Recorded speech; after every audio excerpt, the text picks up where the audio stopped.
सदगुरु महाराज की जय। सिद्ध रामदेव जी महाराज की जय। सदगुरु नारायण दास बापानी जय। अपने अपने गुरु महाराज की जय। अपने अपने माता पिता की जय। सत्य सनातन धर्म की जय। ओम नमः पार्वती पते हर हर महादेव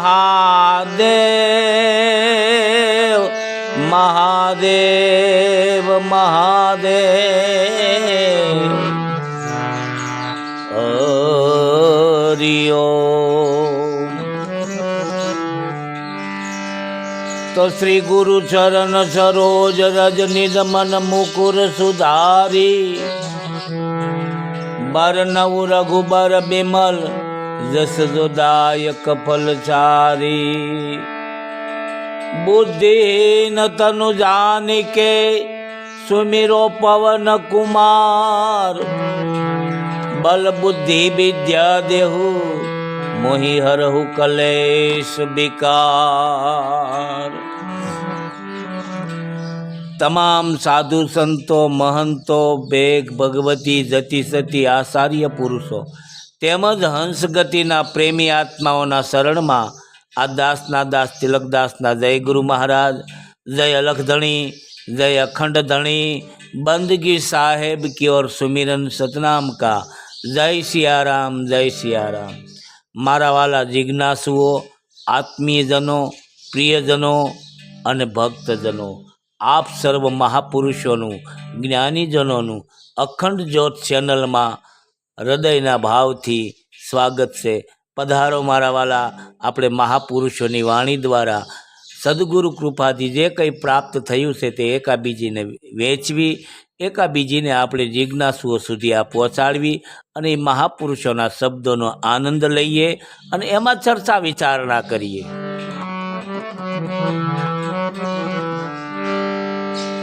तो मन मेरा कौआ भया विष्टा पर वारी जाय। अरे मन मेरा कौआ भया विष्टा पर वारी जाय। ए मन को बना दो हंसला चुन चुन मोती खाय। मन को बना दो हंसला ओ चुन चुन मोती खाय। महापुरुषो वाणी द्वारा, कोई शब्दों द्वारा, कोई सूत्र द्वारा मने तमने समझावे से कि मन मेरा कौआ भया विष्टा पर वारी जाए। मननु कारण एवं है कि मन अने पाणीनी गति बंनेनी एक गति है एवं शास्त्रों कहे छे कि पाणी ने तमे ज्यां रेड़ो ने ढोळो ने तो ये नीचाणवाळा भाग में पहेलू जाए। एम मन से ने नकारात्मक पहला पकड़े छे, नेगेटिव पहला पकड़े छे। तो महापुरुषों कहे छे कि मन मेरा कौवा भया ई कागड़ा जेवुं छे, विष्टा पर वारी जाए, विष्टा उपर जईने बेसे। पण ए ज मन ने जो तमे हंस बनावी दो तो चून चून मोती खाए। तो मारा वाला ये मन ने एवी गति आपीए कि मन सुमन बने। केवुं सुमन बने, अमन तो बनी ज न शके, अमन एटले मुद्दो निकली जाए। मन ने एवी सारी केळवणी आपीए कि जे मारू अने तमारुं मन सद्गुरुना शब्द साथे एकाकार थई जाए, त्यां स्थिर थई जाए। हाँ, त्यां स्थिर थई जाए एटले महापुरुषोए कीधुं छे कि नामना खिल्ला साथे मनने बांधी दो। नामना खिल्ला साथे सदगुरु जे नाम आपे छे ने खिल्ला साथे मन ने बांधी दो। तो आवी ज वाणी गंगा सतीनी पानबाई ने समझावे छे। एक सदगुरु पोताना शिष्य ने समझावे छे। आपणे ए गंगा सती मानी वाणी नु वर्णन करिए, चर्चा करिए ए सदगुरुनी कृपाथी कि एक सदगुरु पोताना शिष्य ने शुं कहे छे।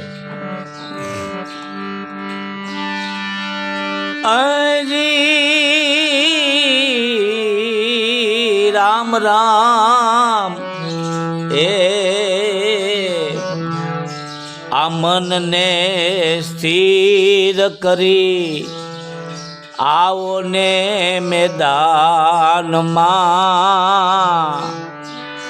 અને મિટાવું સર્વે એ કલેશો હરિનો રે દેશ તમને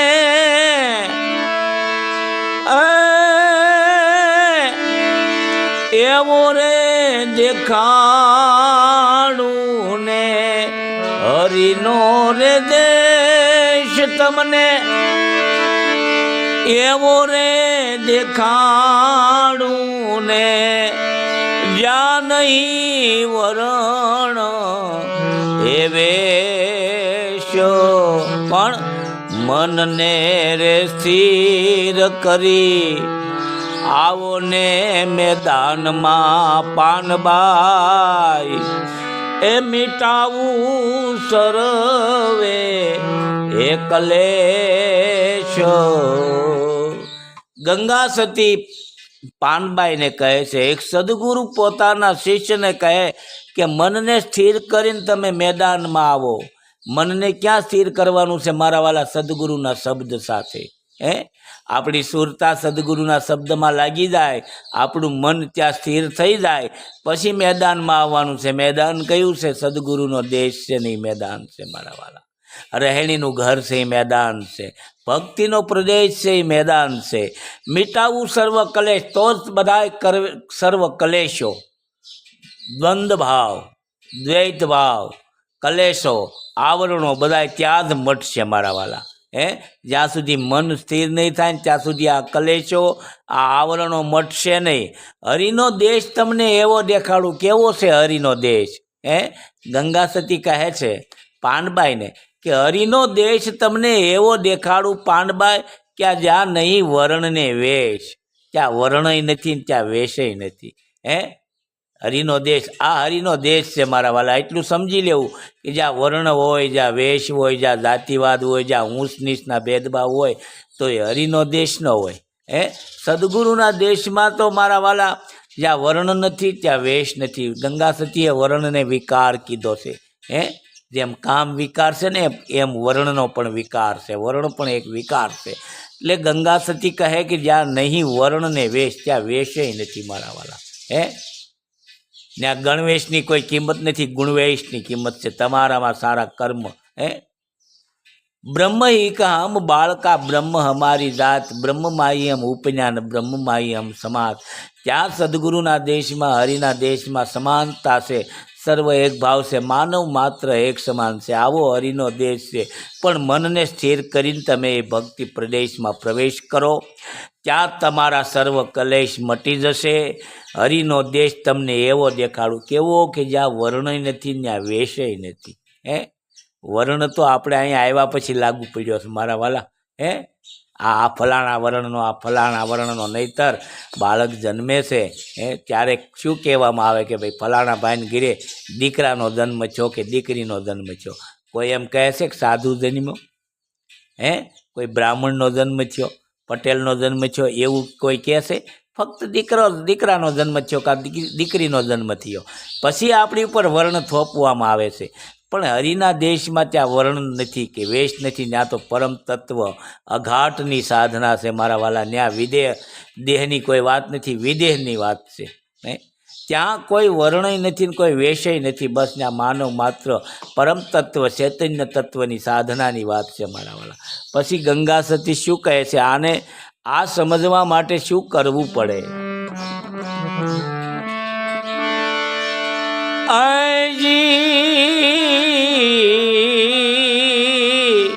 હે રામ રામ, એ સૂક્ષ્મમાં સુને, સૂક્ષ્મમાં ચાલવું ને, એ સૂક્ષ્મ કરવો આહાર. શરીરની રે સ્થિરતા એ ચિત્ત જેનું કાયમ. શરીરની રે સ્થિરતામાં ચિત્ત જેનું કાયમ એ વર્તી ન ડોલે એ લગાર માટે મનને રે સ્થિર કરી આવો રે મેદાન માને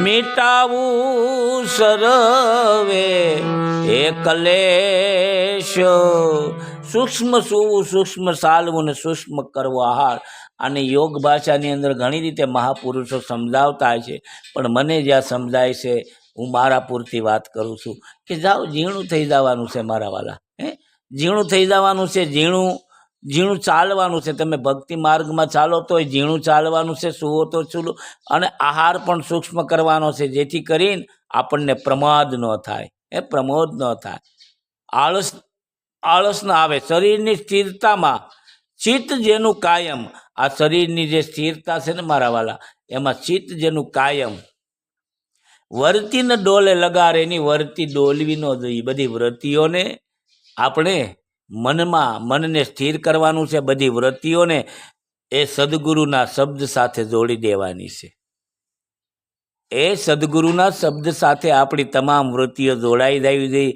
પછી વૃત્તિ તરીકે ડોલવી ન જોઈએ લગારે નહીં મનને સ્થિર કરવાનું છે એમ ગંગા સતી કહે છે તો આ કરવા માટે કે તમને જે સદગુરુ મહારાજે જે તમને ઉપદેશ આપ્યો છે જે રહેણીનું ઘર આપ્યું છે એ રહેણીના ઘરની અંદર એવા સજ્જન પુરુષનો સંગ કરવાનો છે કેવા પુરુષોનો સજ્જન પુરુષોનો બીજાનો સંગ નથી કરવાનો સૂક્ષ્મ સુવાનું છે જો સુવાનું છે જે યોગના નિયમ પ્રમાણે જે આપણને 8 કલાકની નિંદર હોય છે તો એ સૂક્ષ્મમાં સુવાનું છે સૂક્ષ્મ ચાલવાનું છે સૂક્ષ્મ કરવો આહાર શરીરની સ્થિરતામાં ચિત્ત જેનું કાયમ શરીરની સ્થિરતા એમાં ચિત્ત આપણું કાયમ એમાં જ રાખવાનું છે વૃત્તિને ડોલે લગાર અને સંગ કોનો તજવાનો કીધો છે ગંગા સતી કહે છે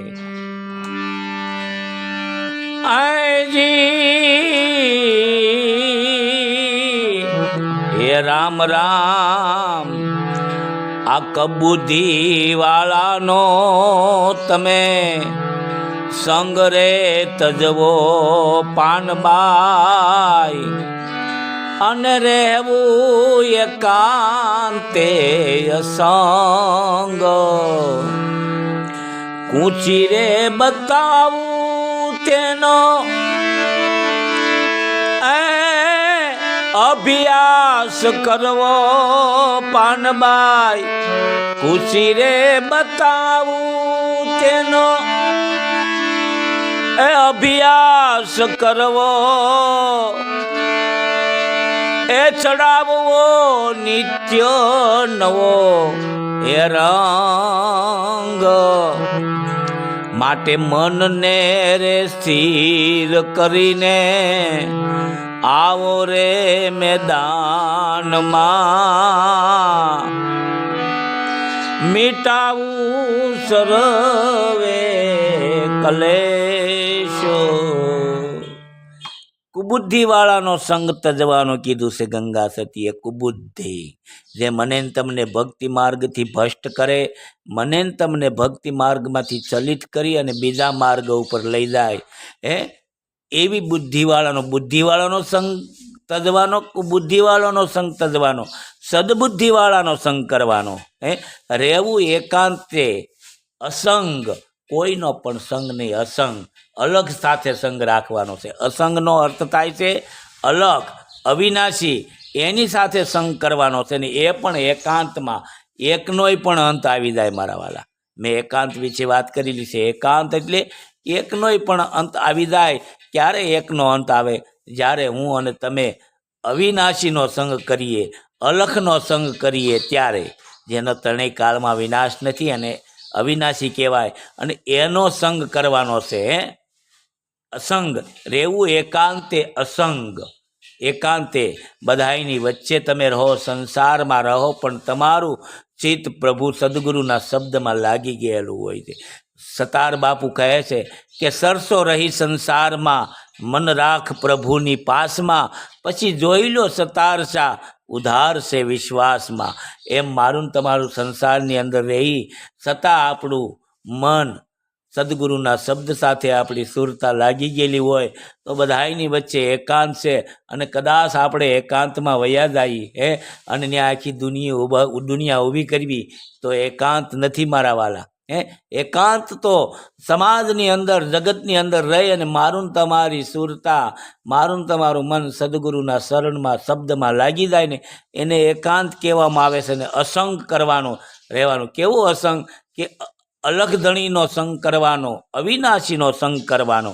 કૂચી બતાવવું એનો અભ્યાસ કરવો. પાંડબાએ જે તમને રહેણી બતાવી છે ને એનો અભ્યાસ કરવાનો છે. અને ચડાવવો નિત્ય નવો નવો રંગ. તમે જો અભ્યાસ કરશો ને એમાં તમારું મન પરોવાશે ને તો નવો રંગ જ ચડે. હા, વિદ્યાર્થી જેમ અભ્યાસ કરતો હોય તો અભ્યાસમાં એને રુચિ જાગે, અભ્યાસમાં એનું દિલ લાગે, એનું મન લાગે તો એને દરરોજ નવો નવો રંગ ચડે. પણ ખાલી માતા પિતાને બતાવવા માટે માતા પિતા કીધા કે લેશન કરવા બેસે અને એને બતાવવા માટે ખાલી ચોપડી ખોલીને બેસે એમ અભ્યાસ કરે તો એમ એનું દિલ ન લાગે. એમ નિત્ય નવો રંગ ન ચડે. નિત્ય નવો રંગ ક્યારે ચડે? કે એને જ્યારે સદગુરુએ જેને અભ્યાસ બતાવ્યો હોય, કૂચી બતાવ્યો નહીં, અભ્યાસમાં એનું મન સ્થિર થઈ ગયું, લાગી ગયું તો એને નિત્ય નવો રંગ ચડે. એટલે ગંગા સતી કહે છે કે કૂચી બતાવવું એનો અભ્યાસ કરજો. બાળક જેમ અભ્યાસમાં દિલ લગાડે, મન લગાડે તો એમાં એને રંગ લાગે, એમાં એને દિલ લાગી જાય એમાં. તો એવી રીતે ગંગા સતી કહે કે કૂચી બતાવવું એનો અભ્યાસ કરવો અને ચડાવવો નિત્ય નવો રંગ. એમ ગંગા સતી પાનબાઈને સમજાવે છે. એક સદગુરુ પોતાના શિષ્યને સમજાવે છે. પછી શું કહે છે ગંગા સતી?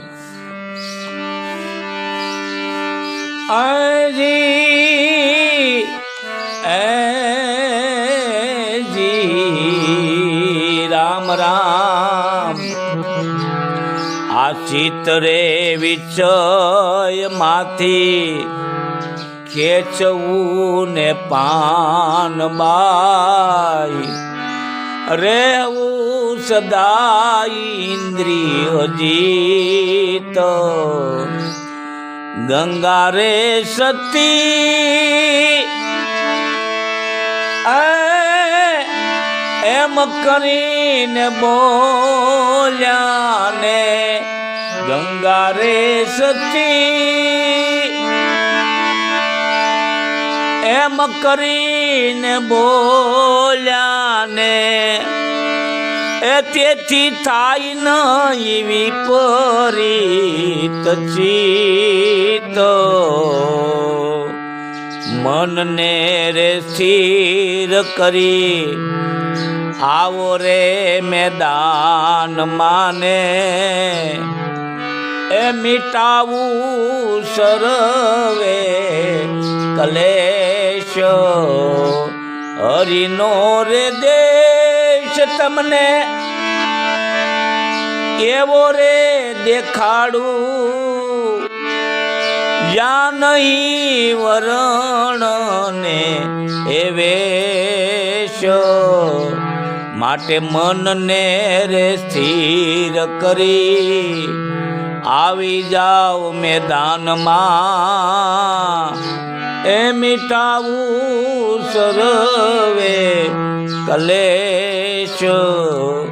ચિત્ત વિષયમાંથી ખેંચી લેવું. ચિત્ત આ વિષયો છે ને મારા વાલા, વિષયોમાંથી ચિત્તને હટાવી લેવું અને ક્યાં લગાડવાનું? કે તમને જે સદગુરુએ શબ્દ આપ્યો છે, જે રહેણીનું ઘર આપ્યું છે, જે દુઃખતી બતાવી છે ત્યાં તમારું ચિત્ત રાખવાનું છે. મેં પહેલાં ન કીધું કે ખીલા સાથે મનને બાંધી દેવાનું છે. તો ચિત્ત વિષયમાંથી હટાડવાનું છે અને રહેવું સદા ઇન્દ્રિય જીત. ઇન્દ્રિયને જીતીને ઇન્દ્રિય આપણા કાબૂમાં રહેવી જોઈએ. તમામ ઇન્દ્રિયો જેટલી શરીરની ઇન્દ્રિયો બતાવી છે આપણે એના કાબૂમાં નહીં, એ આપણા કાબૂમાં રહેવી જોઈએ. હટાડવાની વાત નથી, પણ એ આપણે એને વશ થઈને પણ સદગુરુના શબ્દ સાથે એવો અભ્યાસ કરવાનો કે એ આપણને વશ થઈ જાય. ઇન્દ્રિયને જીતી રહેવાનું છે. ગૌ નામ ઇન્દ્રિયો, જે ઇન્દ્રિયને જીતે ને એને ગોસ્વામી કહેવામાં આવે છે, એનો સ્વામી. તો રહેવું સદાય ઇન્દ્રિય જીત, ત્યારે તમારું ચિત્ત વિપરીત નહીં થાય. ગંગા સતી આમ જો ને કહે છે કે ગંગા સતી એમ કરીને બોલ્યા, તેથી થાય નહીં તમારું વિપરીત ચિત્ત. તમારું ચિત્ત ત્યાં ચોટેલું રહે, મન તમારું સ્થિર થઈ જાય ત્યાં સદગુરુના શબ્દમાં. તો કેવી રીતે કે ચિત્તને છે ને વિષયમાંથી ખેંચી લેવાનું અને રહેવું સદાય ઇન્દ્રિય જીત. કામ, ક્રોધ, લોભ, મોહ આ બધાય ઇન્દ્રિયોના જે ઇન્દ્રિયો છે એ આપણી બધી ઇન્દ્રિયો, આંખીથી જોવું, મોઢેથી બોલવું, આ બધી રીતે સંયમ નિયમથી વર્તન કરવાનું છે. અને એ બધા કામ, ક્રોધ, લોભ બધા છે ને એ આપણને વશ હોવા જોઈએ, આપણે એને વશ ન હોવા જોઈએ. મહાપુરુષોમાં અને સંસારીમાં આટલો ફર્ક છે મારા વાલા. મહાપુરુષો હોય ને એને કામ, ક્રોધ, લોભ બધું હોય છે. કારણ કે 3 ગુણમાંથી કોઈ બહાર ન રહી શકે. ભગવાન રામ હતા, એમાંય ક્રોધ તો હતો જ તે, કારણ કે રાવણને માર્યો તો રાવણ ક્રોધ વગર તો ન મરે, એ તમો ગુણ કહેવાય. પણ ક્યારે, કેમ, કેટલે, ક્યારે કરવો એ બધું મહાપુરુષોના હાથમાં હોય છે. કામ, ક્રોધ, લોભ એ એના દાસ નથી હોતા, પણ એ એના સ્વામી હોય છે. અને આપણે સંસારીઓ કામ, ક્રોધ, લોભના આપણે દાસ બની જઈએ છીએ, ઇન્દ્રિયોના આપણે દાસ બની જઈએ છીએ. એટલે ગંગા સતી કહે છે કે રહેવું સદાય ઇન્દ્રિય જીત, તો તમારું ચિત્ત કોઈ દિવસ વિપરીત દિશામાં નહીં જાય. આ અભ્યાસ બતાવ્યો છે. તમારું ચિત્તને એકાગ્ર કરીને રાખવું છે, મનને સ્થિર કરીને રાખવું છે, ક્યાં કે સદગુરુના શબ્દમાં. પણ ક્યારે કે તમે આવી બધી રહેણીનો અભ્યાસ કરશો ને ત્યારે તો તમારું ચિત્ત વિપરીત દિશામાં નહીં જાય અને સ્થિર રહે છે. આ અભ્યાસ પ્રમાણે તમે વર્તન કરશો, આ રહેણીના ઘરમાં તમે રહેશો, આ આચરણ કરશો, તો આવું ગંગા સતી પાનબાઈને સમજાવે છે. એક સદગુરુ પોતાના શિષ્યને આવું સમજાવી રહ્યા છે. તો આ ગંગા સતીનું વજન સદગુરુની કૃપાથી મારી મતિ અનુસાર મને જે સદગુરુ દ્વારા સમજાણું છે તે આપ મહાનુભાવો સમક્ષ રજૂ કર્યું. છતાં કંઈ આમાં ક્ષતિ રહી જાય તો મારા વાલા માફ કરજો. અને બીજું કે ફોન દ્વારા અથવા કોમેન્ટ કરી અને મને જણાવજો, જેથી હું સુધારી શકું. અને બીજું મારા વાલા કે આ આપણી નવી ચેનલ છે, અખંડ જ્યોત ચેનલ. અખંડ જ્યોત એ નવી ચેનલ છે. તો આ ચેનલને મારા વાલા લાઈક કરજો, શેર કરજો અને સબસ્ક્રાઈબ કરજો, જેથી કરીને બીજા જિજ્ઞાસુઓ સુધી આ સત્સંગ પહોંચી શકે અને બધા આનો લાભ લઈ શકે. બસ મારા વાલા, છતાં કાંઈ ક્ષતિ રહી જાય તો ક્ષમા કરજો. બસ આપ સર્વ મહાનુભાવોના શરણમાં. જય ગુરુ મહારાજ. દંડવત પ્રણામ સાથે જય સિયારામ. આ તિલકદાસ બાપુના જય ગુરુ મહારાજ.